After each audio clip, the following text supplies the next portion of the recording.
Section 105 continues this third Christmas season since Hallam's death.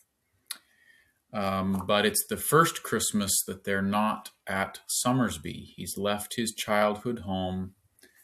It all feels unfamiliar, and the cheer and the celebrating all feels empty and forced and fake. He says, let's leave the laurel alone. Just let the holly stand. Let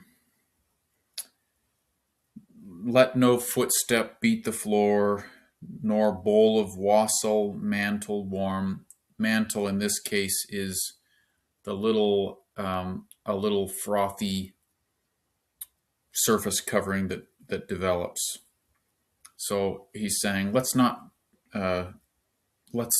party. Let's not force a feeling of happiness and festivity.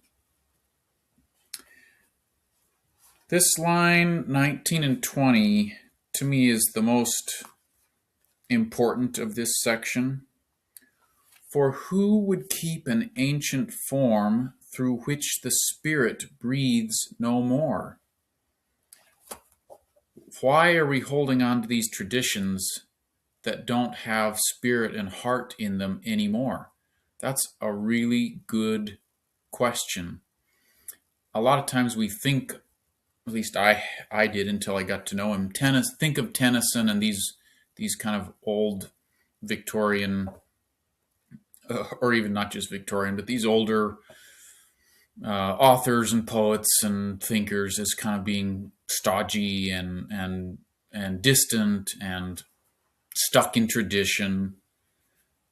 And Tennyson was not that way. Tennyson was very forward-thinking, very engaged in the process of growth and development and evolution, both in a spiritual and a cultural sense, and also engaged with evolution in a biological sense.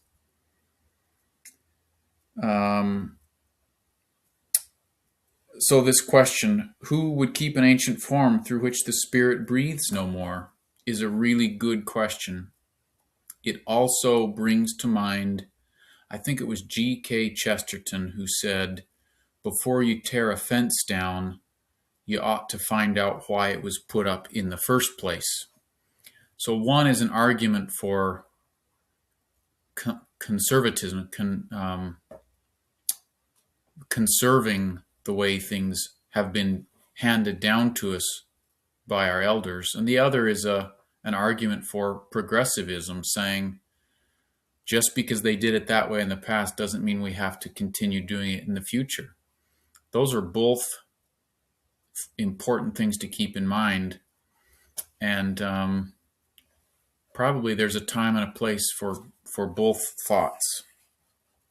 I do find it a little bit ironic that Tennyson here is using classical poetry to ask the question, should we keep this ancient form through which the Spirit breathes no more? This kind of poetry, looking back, we can see it was on its way out. It was at its heyday, or maybe a little past its heyday, in Tennyson's time. So he's using an ancient form to ask the question, should we cling to ancient forms? A little bit ironic. And then the last few phrases of this section, he is addressing to the stars. Let no dance, no motion, save alone what lightens in the lucid east of rising worlds by yonder wood. So the only dance he wants to see on Christmas night is the dance of the stars in the heavens. Long sleeps the summer in the seed. And then this line addressed to the stars, run out your measured arcs and lead the closing cycle rich in good. You stars, you run your arc. You do your dance, and let's close this chapter. Okay, 105.